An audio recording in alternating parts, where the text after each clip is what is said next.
Self-publishing used to be looked down on and kind of ignored by traditional publishers. You'd see a few authors who'd break through and get self-published work picked up, but it was few and far between. Hello and welcome to UpperPen. My name is Dakota, and I try to put out an interview with an author, narrator, or artist every week. So if you enjoy this conversation today, please consider subscribing and telling me what you like about it so I know what to do in the future. I am talking with Rebecca Thorne, who is one of those self-published authors who I think started the wave of traditional pupper publishers picking up very well-written books by self-published authors. So thank you so much for being here, Rebecca.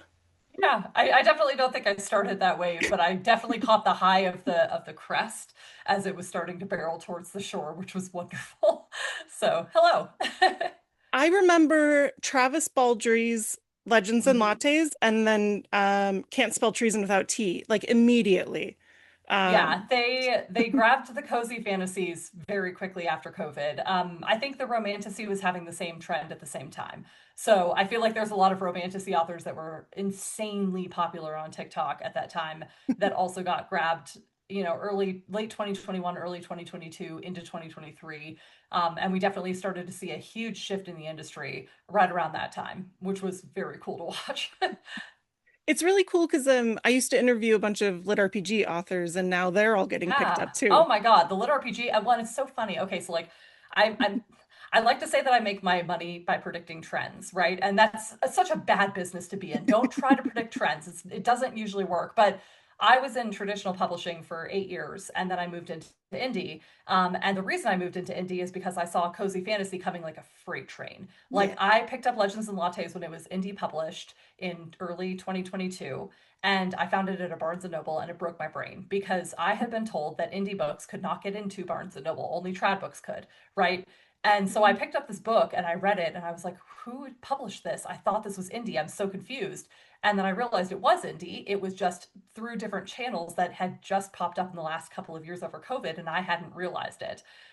So he was able to, and then like a week later, like literally it was like a week later, his book was pulled off shelves for the Yeah. re-release with the traditional publisher. But I did all this research in the meantime and found out that Tor had bought his book, and Tor is like the biggest science fiction fantasy imprint in the world.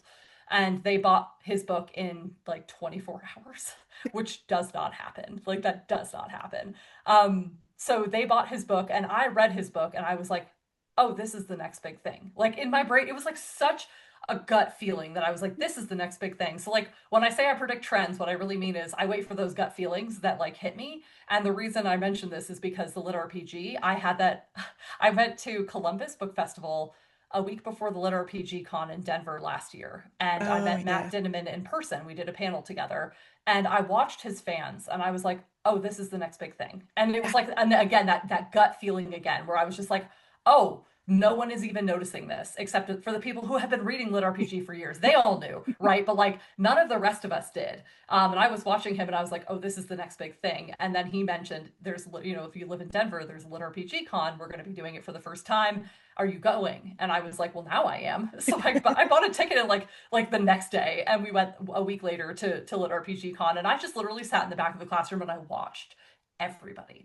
And I was like, oh, these people have no idea what's coming. Like, they have no idea how trad is about to infest this industry. And I say infest like it's a bad thing. It's just going to change everything so dramatically from what they were before because they were so very hardcore indie before.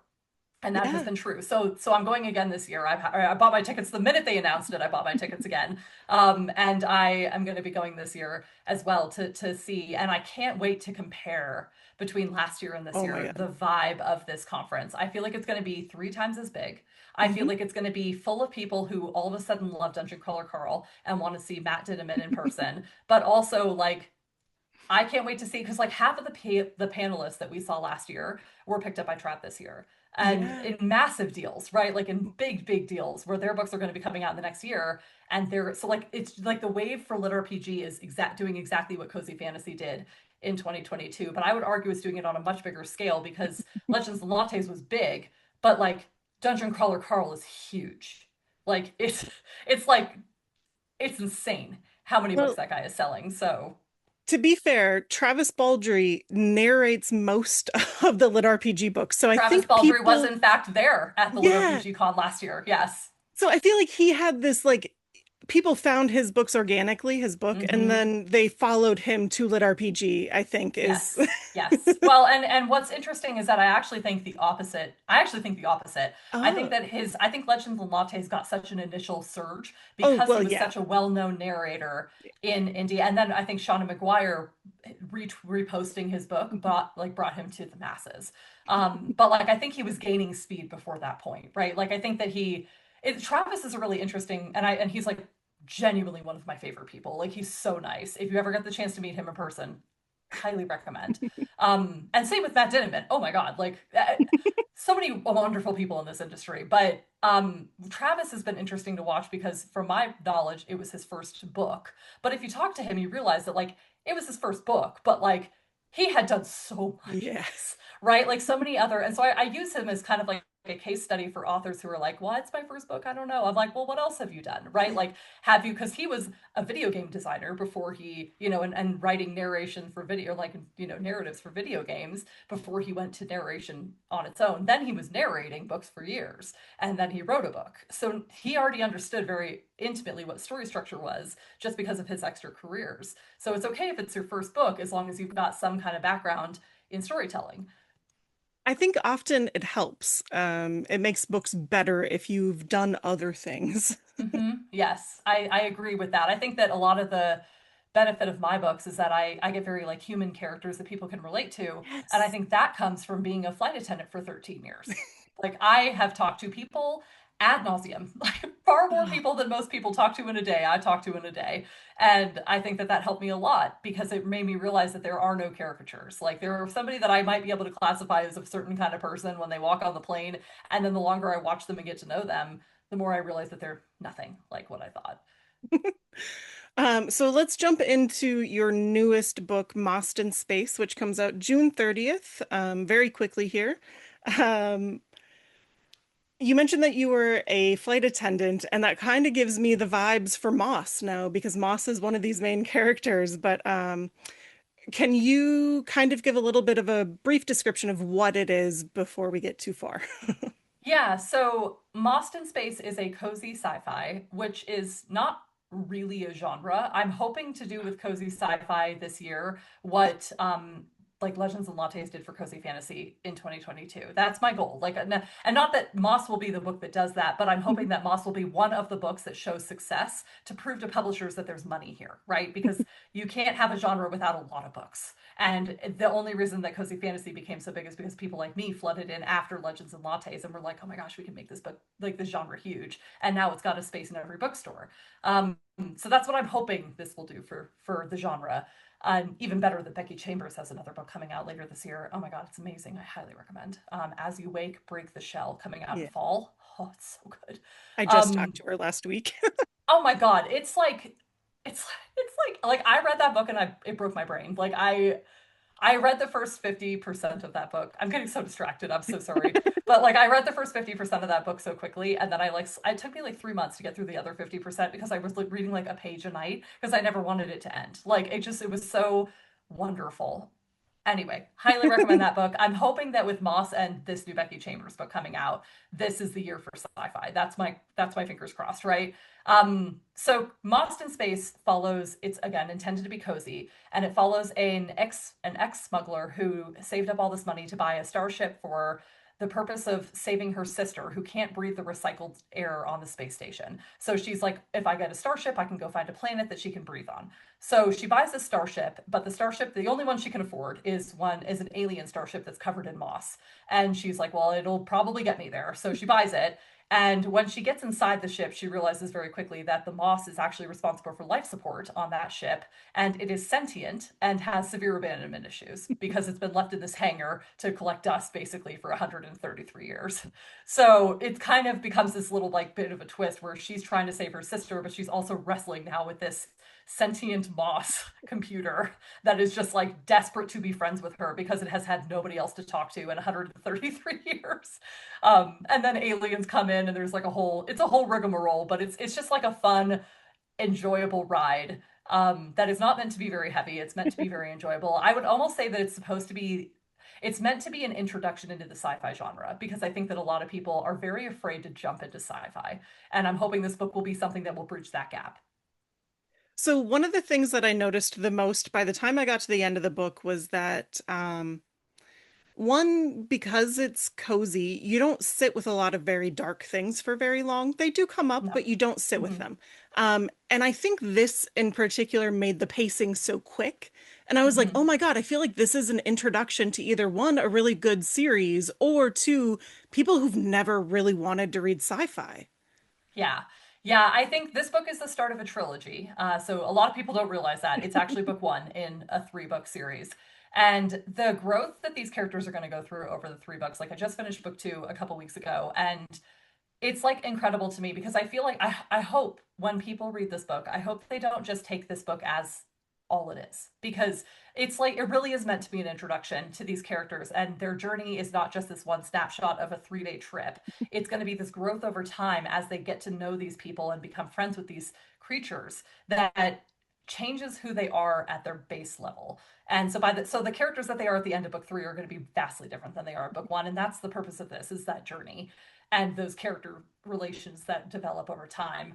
But yeah, I don't know. I was just talking on, like, I had another podcast earlier today, and I was just talking about how I think that sci-fi is one of those things like fantasy, we have standards for, right? Like, Yeah. it's the Tolkien standards, right? Like, when you pick up a fantasy, you can imagine the swords, the magic, the dragons, and you don't need to know a lot to enjoy it.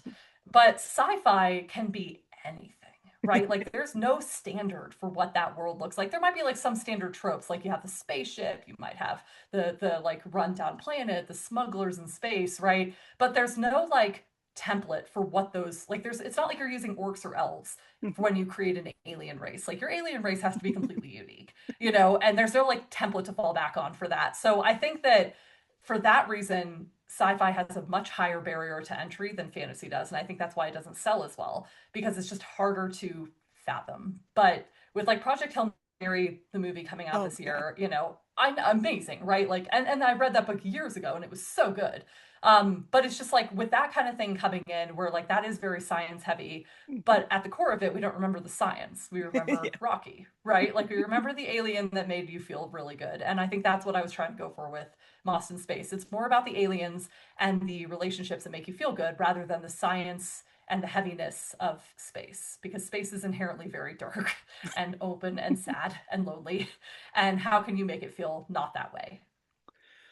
So the book, the premise is like her sister's actively dying, like Mm-hmm. from breathing toxic air. And that's inherently a really sad, heavy topic, but like Moss is hilarious. And I kind of forget sometimes that we're on a mission.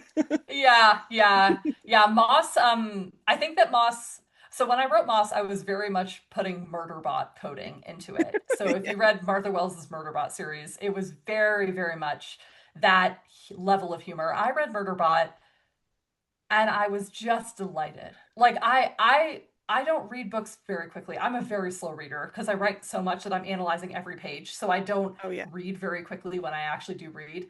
I finished Murderbot. I read a book a night on my book tour for A Pirate's Life for Tea, and I finished the entire series over the course of that tour. Like it was, and like Network Effect hadn't come out yet, so I finished what was out, I think, for the course of that tour. But it was like the first book that I'd done that with in a really long time, you know. And every bookstore I go to, I do an event, and then I buy another murder bot, right? Like, and then I go to a new city, I do another event, I buy another murder bot. And so Moss to me was very much meant to be that. Like Moss is the thread of humor that is pulled through what could otherwise be a very heavy topic because like we all see the trope of saving their sister, but like I have a Yeah. sister and like it's so stupid because like I have a sister and she's my favorite person on the planet, you know? And so like when I read these like, oh, we're so tired of the girl saving her sister, I'm like, then you must not have sisters. Yeah. Because like you must not know what it's like because that person is my ride or die. Like if my sister needed something, I'm doing it, you know, like I'm doing it, right? Like even when my wife came in, I was like, well, this is lovely. I love you, but you better be friends with my sister because like if you're not, this is never. So now we have a group chat with all three of us, right? Like it's like if you're not, this is never going to work. So I wanted to pull that in because I really liked the idea of Celise as a character, but I also really like the idea of that like desperate drive where it's like, yes, there's all these fun things happening, but like Torian can never forget Yeah. what she's actually there for. And I think one of the complaints that I'm seeing or in the early reviews of Moss is that again, like this goes back to that like trilogy relation where people in the beginning who are reading book one are not super impressed with Torian as a main character. They're like, she's a little boring, she's kind of bland, white bread, right? And that was very intentional. Like I'm actually like kind of glad to see that because it was very intentional because when you are a sibling of somebody growing up in a special needs household where another sibling has a disease that takes over the whole family and takes over their entire childhood, and there's always that question day to day of whether or not your sister's going to be there tomorrow, you know, or your family member is going to be there tomorrow. That changes who somebody becomes. So everything that Torian has done up to that point has like been done with the lens of, will this help Celise? Like, will this help her sister breathe another day? And I think that that is the change that we see over the trilogy. And that's why I really hope people stick around to book three, because like when book one happens, that's all she can be, because Yeah. that's all she's ever been raised to be. And then she meets Moss. And Moss is its own character and its own individual. And for the first time, she gets to have a friendship that has nothing to do with Celise. And it ends up relating obviously to Celise later on. Shock and awe, the mossy life support ends up helping her sister, you know, breathe, right? But like there's this really beautiful connection in the beginning that has nothing to do with Celise. And I think that that was the first time that Torian really got to be selfish, other than probably Amelia when she was like starting to fall for Amelia on the ship before she was a smuggler and she started to fall for the captain of the smuggling ship. And that's a slow burn romance, right? So we get to see these moments where Torian has been doing this for so long for Celise, and then she starts to realize that she just doesn't want to do it anymore. And she just doesn't want to be this person anymore, but she still can't let her sister just die, right? So like where's that balance lie between being your own individual and helping the person who's the most important person in your life? And I think that that was what I really wanted to wrestle with in this. So going back to kind of how it's paced, I feel like we get a lot of answers very quickly. So by the halfway point, I was like, oh, like we're done, right? Like pretty much everything that needs to have happened for book one has kind of happened. And then you really push into interpersonal like relationships a little bit harder in that second half. Yeah. Um is that because you had to set them all up in the first half and then kind of like build to this? Yeah, I think that so this cast is huge, right? Like Yeah. this cast is huge. And that was a really big struggle for me because with the Tomes and T series, it's pretty much Keith and Raina. And there's a huge cast that operates around them, but they're not key players in Keith and Raina's story. And same thing with Gilded Abyss. There's a lot of people in Gilded Abyss, but it's pretty much Kess and Nyx the entire time. So this was kind of my way to try something new as an author and see if I could do like the Six of Crows kind of vibe, where we Oh, have multiple characters, right? Multiple characters with their own things going on, all interacting together, driving a story forward. And how does that work? And I'm not saying that this is Six of Crows, it's not. But like I was looking at something like that as a template for how this kind of thing could work. And then when you think of like, because I think when you think of like really great sci-fi, especially like things that could be classified as cozy sci-fi, you think of the ship with the crew. And yeah. it's always the ship with the crew, right? So it's like the Mass Effect crew and all the people that you get to talk to between missions. It's the Firefly crew and all the people you get to talk to, you know, they get to talk to between going out and doing smuggling routes. You know, it's the Becky Chambers, a long way to a small angry planet. It's the crew, it's the vibe.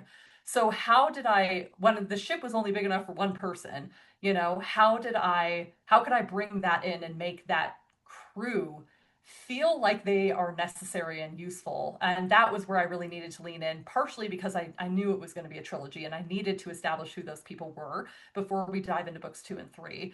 But also because I really want, at the end of it, I want to look around a laughing dinner table and see a bunch of people that feel like friends, right? And that just didn't happen by the halfway, because again, like Torian couldn't focus on those other relationships until she had a response for Celise. Like they're like there wasn't room in her brain to add in those other friendships. Like she barely squeaked in Moss, you know, and then there wasn't room in her brain to add these other friendships in until she had a path forward for Celise. And I think that that was why I was aiming for that type of story. So the pacing in this one, I hope is quick paced. I hope people enjoy it. Yeah. But I do understand that like the second half of the book does feel like a little different than the first half, because the first half was very like space adventure to try and get the audience in, but the second half is what's going to set us up for the next two books. I loved it, honestly. Anytime we have a spaceship and a crew, even a crew of two, almost three, kind of. Yeah, kind of. Um, but and I do think it's because the two of them are the main characters, right? They're the main points of view. So you have Moss and you have Torian. Was it difficult to write angry computer? Because Moss is difficult. Moss's boss is Moss's boss. Yeah, I feel like Moss came very fully formed in my brain to me, because I, again, like very Murderbot vibes, but like what if Murderbot wasn't killing people all the time? What if Murderbot dreamed of killing people, right? Like what if Murderbot dreamed of killing one specific person because that person spited them and murder, or and it's just like very angry about that, right? So Moss, I think, has like this very deep sadness in it. And I actually was just talking about this on the other podcast. They were mentioning the difference between like AI and Moss, right? Because Yeah. like Moss is supposed to be something of an AI, but it's not really an AI, right? And in my mind, there was a very vivid difference when I was crafting this character from what like modern AI is that we see Oh, or yeah. like we imagine in sci-fi versus what Moss can become. And I think that the difference is that Moss is based off of a living colony of moss. So moss, like in a computer of circuits and minerals, they're never going to know love. They're never, and we see this in AI every day. They don't know how to laugh. They don't know what love is. They don't know what heartbreak is. They don't know how to breathe. They don't know what the sun feels like. But plants kind of do, right? Like they may not know it the way we know it, but like plants have breathed, plants have communicated, plants feel the sun, plants live, And so using that as a baseline for this AI made this character very, very multidimensional to me over the course of the book, because I feel like there's a lot of things that like have shifted with Moss that are becoming more human, but it also has to like learn that along the way. Like it has to learn how to be human. So like this is the first time that it's really felt resentment towards anybody. And it took 133 years to get to that real resentment, right? Like it probably started getting pissed around 56 years, and then it probably started getting like really like angry around 85 years. And then like by the time 133 years comes in, it's like I will stuff it out the like I will stuff him out the airlock, like I'll take control of the ship and I will suffocate him. Like, and I think that that is ultimately how Moss's character has been pretty much from the start for me. Like Moss is a very interesting character that feels very childlike in that way, because it's learning how to handle these emotions it's never really had before, but it still knows what emotions are, right? Like a plant, I think, can feel fear, it can feel pain, it can feel, happiness. I just don't think it feels it in the way that we feel it. So It feels more like an organic computer, how they were talked about in the early 2000s, how science fiction portrayed organic computers. right. Yes. Yeah. And I think that key distinction of like starting from something that already was alive is Mhm. the difference, right? Like that's what makes Moss unique, because Moss isn't just synapses firing with a data processing center. It uses its processing center to process Yeah. emotion, but like it already had a lot of that, and we get to see that a lot when it talks to the tree that's on the space station we go to halfway through, right? Like it hates that tree because it hates this tree. It thinks it's an asshole, but like that tree and the communication between it kind of does give us a little bit of a glimpse of what Moss communicates like before Moss became so sentient and could communicate with everybody else. And I think that that was a really fun kind of like throwback to see. So we haven't really talked about who Amelia is yet. She's not super present in this book physically, but she's in Torian's brain the whole time. Mm-hmm. And so she's kind of a complicated character, and I wanted Yeah. to like her at the beginning sometimes, and then sometimes I Mm-hmm. was like, you're just being a jerk. Mm-hmm. Yeah. Yeah. So this is a slow burn romance, but they don't get anywhere close to that in this book. I think people Right. should realize this. Yeah. Yeah. So it's been interesting to see. When I sold this book, I sold it as just a cozy sci-fi with like a Yeah. fun alien character and a side romance. I knew I wanted to do a slow burn because I did the opposite with Tomes and Tea. Like they started right out the gate, they were like 100%, that never wavered. Same with Gilded Abyss, like they had a history at least. Yeah. This is like they have a history, but like they're not allowed to touch for 150,000 words. And how do I write that, right? Like I've been reading fan fiction like that for years. How do I do it, you know?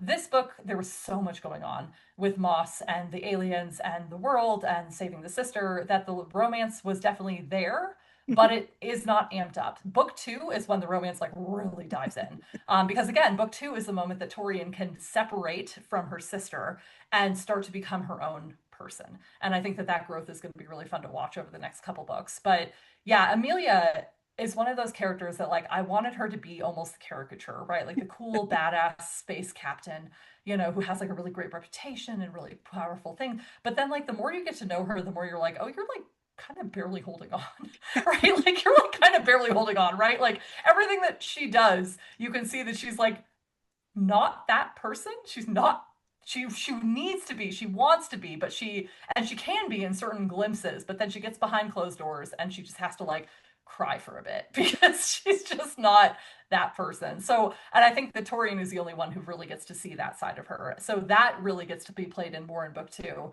But it has been interesting because you know, I was like imagining just a cozy sci-fi, but my imprint is a romance imprint. So we do also have to step back into the broader scheme of marketing and where my book is being published through, right? Like my book is being published through Bramble. It is a Yeah. romantasy imprint. So it's not just the sci-fi, it's also the sci-fi with the romance. So when you look at the marketing that is being done around it, you can see the differences between the US and the UK. You know, like the US is like human romance is ridiculous. That's what's printed on the bottom of the cover. The Yeah. UK is she wanted a ship, but she found a home.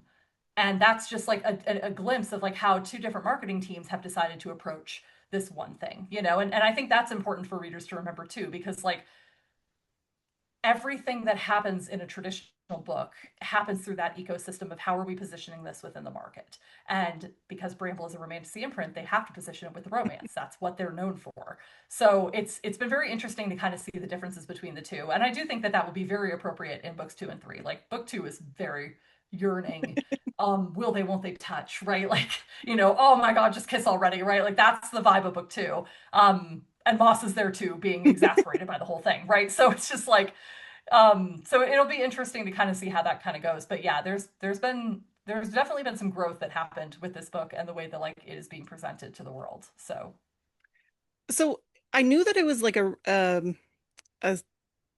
kind of side romance, right? It's not the main part of the book. mhm, So I knew that going in, but then at a certain point, um, I want to say Torian comes to this realization that it's okay to not be with somebody you love.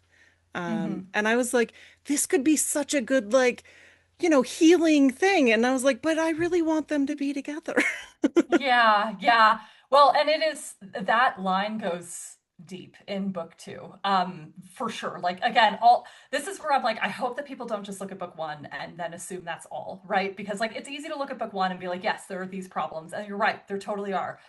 And over the broader scheme of three books, there is a really cool development over the course of that time. So like, you know, book two, I think definitely focuses more on like she can be alone, but she doesn't really want to be, right? She doesn't really want to be. Like she's kind of like Moss in that way. She really doesn't want to be alone. Like nobody does, you know? And I think that Amelia really doesn't either, even though Amelia is really wrestling with like I need to be alone and therefore I cannot stay. And then she has to kind of have a reckoning for that. So they're both kind of like back and forth on that a little bit where Torian is like, am I allowed to pursue this thing that I'm actually interested in? And Amelia is like, if I pursue this thing I'm interested in, people might get hurt. And how do I reckon that with those two plot lines? So yeah, book two is gonna be really fun. I'll be really curious to see what people think of it. Was there a lot of like editing and rewriting in this? Because it seems like there's so much detail and so many personalities, that it like I wouldn't even know where to put them. It is so much. It is so much. You should have seen how okay, so I don't normally do this. Normally the book that I imagine is the book I write. And that's it, right? This book I rewrote the beginning of, and I'm talking like up to 15 or 20,000 words, the Ooh, beginning, right? I spicy. rewrote the beginning. It wasn't like chapter one. It was like I rewrote like five or six chapters of it. And then I scrapped it and I tried again. I rewrote this book 6 times. Like I tried 6 different variations of this beginning before I realized who the characters were, how they interacted with each other, and what kind of story I wanted to put forth into the world. Like initially, like Torian and Celise were actually like they were not related, and they were, you know, Oh, going to be like a will they won't they romance kind of thing on the ship. Zen was the captain of the ship, and Moss was like a very much side character. And then I started like vibing, like diving more into like how Moss interacts with the characters, and I was like, oh, Moss needs to be the key. Like Moss needs to be the hook, right? And then I had to like scrap everything again for the fourth time, right? And I go back in and try again. But it was like once I figured it out, it all kind of clicked into place. And I was like, oh, that's the cast. There we go. Like we finally got it. We finally got there, but it took a little bit of time. This is the first time that I've had to do that exploration on deadline. So that was really fun, right? So I'm like, every time I'd start to write, I'd get a little bit in and I'd be like, I need to scrap this because I know it's not the right thing to do. But then I'd also look at the watch and be like, fuck, my deadline is coming in, 3 months and I have nothing to show except all of these like discarded documents. Like, but my publisher doesn't care about any of those, mhm. So it was a bit of an exploration where it was like it did kind of have to come, but I think all of that exploration helped, right? Like I know a lot of authors get sad about the idea of having to scrap words, but everything is an exploration. You learn more about the characters because you're scrapping them. You know what works and what doesn't now. So when I was writing this final version, it was easy for me to pull those characters back in and remember everything about them because I'd already kind of played around with them. So Okay. So I love that you have Moss's point of view in here, which is I was not expecting it to be the full book being half Torian, half Moss. yeah, yeah, it was again, Moss is the key, right? Like Yeah. Moss is the drive, but Moss can't be all there is. Like Yeah. you need the human side to look at what Moss is doing and put like a human perspective on it, like a human emotion over it. So in that way, Torian almost became a lens for the reader to see what Moss is doing from the backside, because like Moss would never describe itself in the way that Torian can describe it. And like Moss is very like very cut and dry with how it looks at things and how it identifies what's important. So it's identifying things that like if Torian and Moss looked at the same thing, Moss through its camera and Torian with her eyes, Torian is going to see so much, like so many different things than Moss is, because Moss is going to be like, oh, this door is malfunctioning. Like if I'm looking at the cargo bay, like this door is malfunctioning and this plant needs watering and this and that. And Torian's like, oh my gosh, look at this beautiful, luscious moss. And moss wouldn't even notice itself, right? Like moss is moss. It wouldn't even notice itself. It's like, of course, there's moss, right? Like, so I think it was very important to do that dual point of view. I do still have more of that in book one, but we also add a couple extra point of views in as well, or in book two. So in book two, we have Amelia's point of view, and we get Pete, who you meet at the end of book one in Moss. Are they going to be distinct characters, Pete, Oh yeah, yeah. and the other? Pete has its own vibe. Yeah, Okay. for sure. Yeah, no, like Pete is gonna be your favorite. Like Pete is its own creature. I love how you describe it at the end. Like he doesn't need to listen with ears, but he chooses to. Doesn't need But to he put the chooses to. nose up to the plant, Hmm. but Yeah, but it's fun, right? Like it can. So yeah, it Moss and Pete together have this really beautiful relationship, and I can't wait to see how you guys like it. But everything leads into the next book of the series, right? Like book one is lovely. I hinted a lot of things. Don't forget it's a trilogy, you know? it's difficult to talk about because there's so much going on, but there's so much at the ending that like really is the driving force, I guess. Yeah, Um, yeah. There's so much at the end that kind of comes in that leads into the next book, for sure.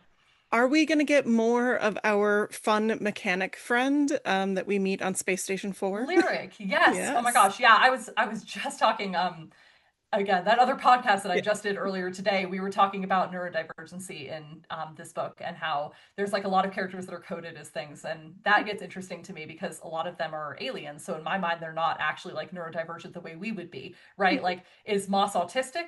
Probably not, because Moss is Moss, right? Like Moss is a character of, but Lyric is absolutely autistic, and Lyric and Moss connect so well because Lyric and Moss think the same way, right? So in my mind, it's like, yes, that is definitely like a little through line that I got to play with. Yes, Lyric is a I wouldn't say a huge character, very much still a side character, but definitely present in book two, and will be present in book three. I love Lyric. I think Lyric is one of the coolest characters. I love them too because like well, one, I have vitiligo, like it's a thing and Cool. That's so cool. Oh my God, I love that. but like it does make you self-conscious about a lot of things. And if you're Yeah. already somebody who's really two in your head, I'm like, Hmm. no, I can feel this. Lyric Oh is like man, my that makes jam. that is like the highest form of like I literally was just like, oh my gosh. And I think one of the most beautiful things about their friendship is that Moss again doesn't see things the way a Yeah. human would see things, right? So Moss is like it is a human with skin, as all humans have. Like, and I just like I love that Moss just like vibes that way, right? Like, and I think that is really helpful for Lyric because Lyric doesn't ever have to put Yeah. themselves in the perspective of like, well, what does Moss think of me? Because Moss doesn't think anything. Moss doesn't think anything. Oh, Moss is just like vibing, right? Like, it's just like, and I think that gives Lyric a lot of like comfort and encouragement over the next couple books. So I'm excited to see Lyric just because like one, I like mechanics. I just want more mechanics in same. books. Yeah, same. Yeah, I think that Lyric is one of those characters that like very much a side character, but very much has the potential to become its like their own character later on. You know, like if this story could fit again, like I had a whole plot line for Lyric and then I had to scrap it because it's too much, right? Like there's too much Yes. chaos. Like and eventually you have to get down even though you have all these ideas, you have to whittle it down to like what makes the best story. You know, like what plot lines do I want to pull my readers through so that they're not going to get confused about all of these other things and we can't make the book 300,000 words, you know? So yeah, I think that Lyric is definitely I love mechanics. I love smugglers. I love all of the like the sci-fi tropes, you know, like the space heroine kind of vibe. I just like adore it. But I feel like everything here is like that, but like ever so slightly off, right? Like ever so slightly twisted. Like let's do the AI on the ship, but ever so slightly different than you've seen before. Which I think was kind of like a running theme in this whole book. I think it's great though.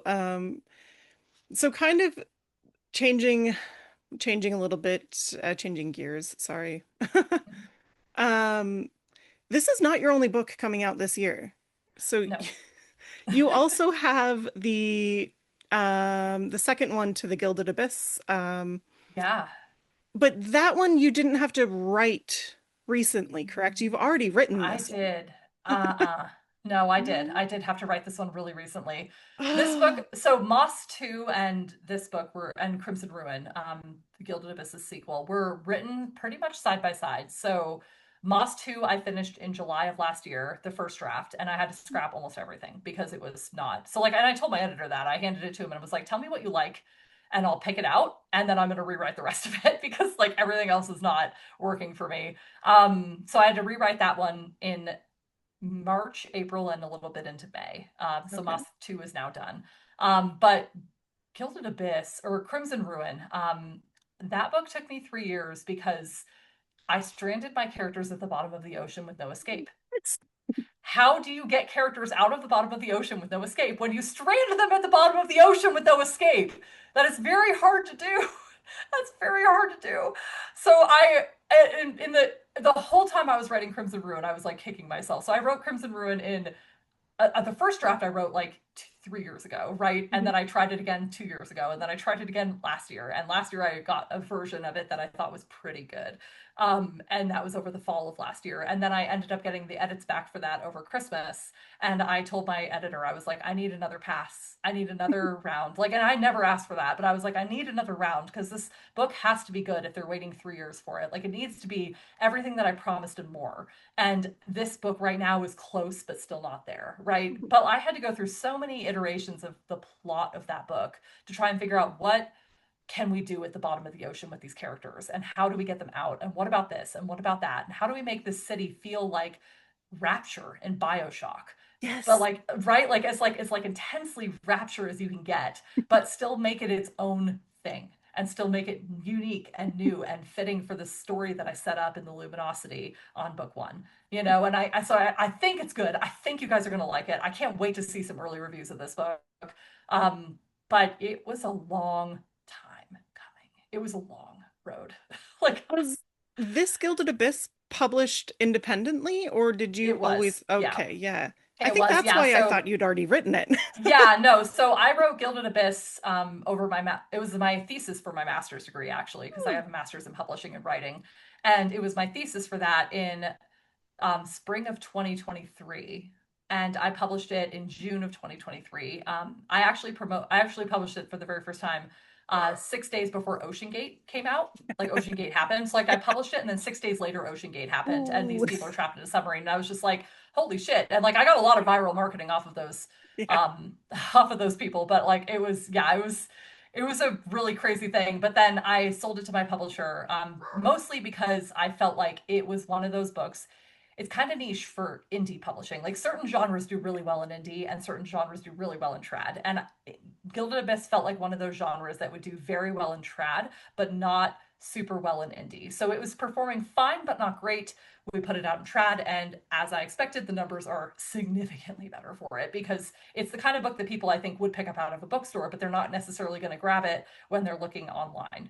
Um, so yeah, so we went indie with it, or trad with it, and then now we kind of had to republish last year, and then but that was fine because again, I wasn't done with the book, right? Like I was like, there's a part of me that's like, oh man, we have to wait so long for book two, but I'm like, book two isn't even done yet. Like you better be grateful for the time you have now to write book two, because oh my god.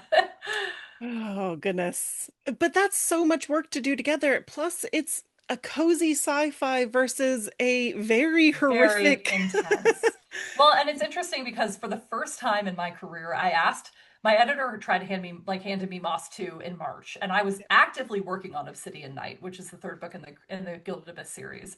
And I asked them for the first time in my career if I could not do the deadline. I was like, "Can I not do this right now? Like, can you give me until like June to finish Obsidian Night? Because I'm in the mood right now. Like, I'm murdering people right now. I'm ready to go right now."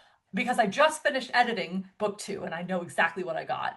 And unfortunately, they were like, well, we actually moved up the release date for Moss 2. So it's coming out in May of next year now, not July. So they were like, we actually need Moss immediately. And I was like, cool. And as predicted, because I pivoted into Cozy, I'm having a very hard time pivoting back into Obsidian Night this summer. So like my deadline for this one is technically like August. And I'm just like, here we go, right? Like it's a thing. So I think it's going to be really interesting to like I'll be glad when Obsidian Night is done, because I think it'll be a nice break for me, and I think I learned something about myself. I think that it's easy for me to do the heart pounding stuff if I go straight into it. I don't think I'll be doing series with this type of book moving forward. Cozy series are fine because they're more episodic, but the series for this like heart pounding with the continuing storyline, those are very difficult for me. So I think that I will probably not do too many series of those kinds of books moving forward. So I mean, I'd be willing to see a Lost in Space horror short. I mean, yeah, honestly, I feel like it would be so there was a actually I based Gilded Abyss off of a or off of a fan fiction by Terry Sand, Taryssande. And it was a Mass Effect fan fiction. oh, And it was about Shepard and like the crew came upon a derelict starship just floating around, like spaceship just floating around in space, and they boarded it to see if they could rescue any of the crew. And then there was like this massive malignant like thing on the spaceship that like started like trapping them and like corralling them around the ship, and like Shepard was injured the whole time. It was such a good fan fiction. I was like, oh my god, yes. And that was literally what I based Gilded Abyss off of that fanfiction. And ironically, I posted about it on TikTok, and the author found me, and she was like, "Hey, I wrote that fan fiction," and I was like, "What?" I was like, "Oh my god." It was crazy. Just like the wildest things happen in this industry. It was so cool. But yeah, I feel like that if you're looking for like the Moss like horror in space, highly recommend that fan fiction. It was very good.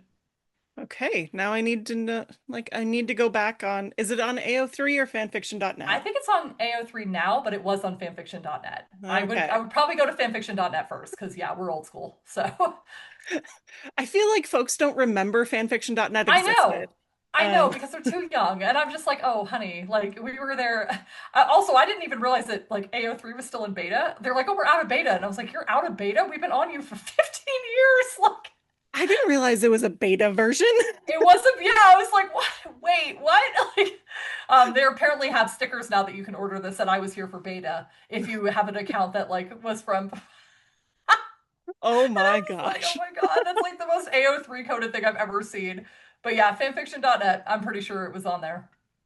So if I get that, I want that sticker, but I also want the long, stupid tags. Like just pick one. And 100%. Yeah, the like incessantly long. Yeah. Well, and I'm like laughing because like 5 years ago, I was like complaining on social media about how like why don't we use AO3 style tags to describe books, blah blah blah. And now watch social media marketing; it's all happening, right? Like that's literally all we do to describe books. But like again, I picked that freaking years ago. I was like, man, I'm good at picking out trends. Like I got this. it was so easy to find books or like the story you The wanted and exact very fic we wanted. niche. Yeah. Yes, very niche. Yes, yeah. I think it's not for a wide audience. It was definitely for like, I want this particular brand of wump. Thank you very much. I was like, yes. So this Moston Space is coming out June 30th. Is there going to be a like a pre-sale special or anything that you're gonna do? Yeah, so if you buy a book from, if you buy Moston Space or Crimson Ruin, but Moston Space specifically is ending on June 25th. So if you pre-order through Books Are Awesome in Parker, Colorado, before June 25th, you will get a signed copy through them. So they're my local bookstore. They're not like super local to me, but they're like awesome, and I love them, and I drive down to see them because I think they're great. So highly recommend them. They are also queer owned for Pride Month, which is great. Cool. Yeah, so they are wonderful. So if you want a signed copy and you can't find me on my book tour, definitely grab a copy from Book 25th because that will be signed. And you can personalize it if you'd like. I'll personalize. And then after that point, it's pretty much just going to be what's in stores and what you can find on social media and stuff like that. But if you do the other, I guess, way to get signed books is if you do my Patreon at the $25 level, I will send you a signed copy of any of my books. So you can order them pretty much anytime. So that is kind of nice. I do that with Stephanie Burgess because I love her Yeah, self-published work. yeah. Yeah. It's hard because it's like like I don't offer it to most like I don't Yeah. offer it hardly at all because like shipping takes a really long time. Oh And my if I put that gosh. up on my website, that'd be all I do. Yeah. All I'd ever do. So people are like, "Well, when can I buy signed copies from you?" I'm like, "You can't." Because if I did this on my website and had to ship everything, that would be my entire life and I would never write books that you could actually read. Like so it's been like a learning curve for sure between Patreon where I'm figuring out where like the tier is that I want to offer and like I think I've got it now but I was like I just launched it a month ago. It has a brand new novella with Feo and Wyland in it from the Toast and Tea Oh. series. And that is never before seen. And I am posting a chapter of it a week throughout the summer, and then it'll be done in August, and I'll probably indie publish it in September. That book is called "Take a Chance on Alchemy,"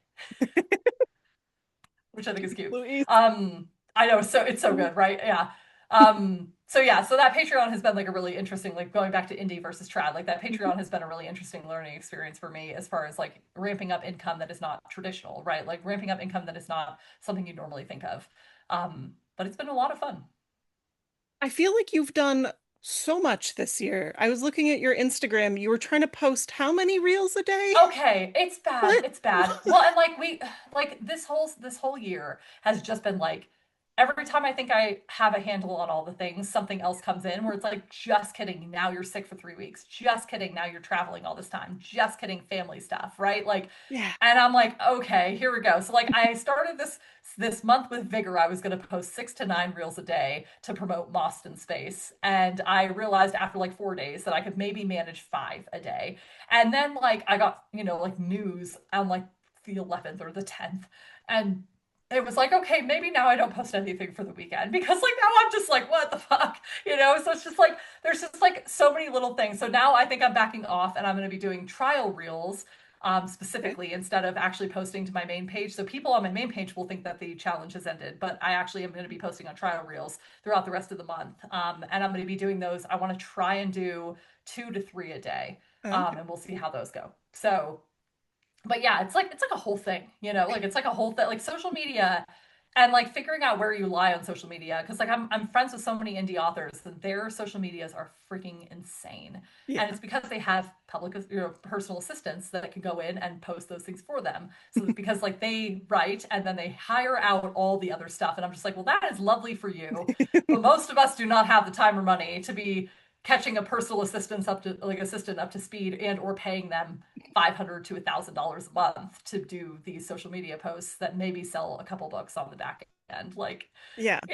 so like finding out where every author's personal threshold for social media, I think, is the whole goal of this month. Like, where is your personal threshold? Where is mine? And how much promotion can we realistically do without overwhelming ourselves and having it overtake our whole lives?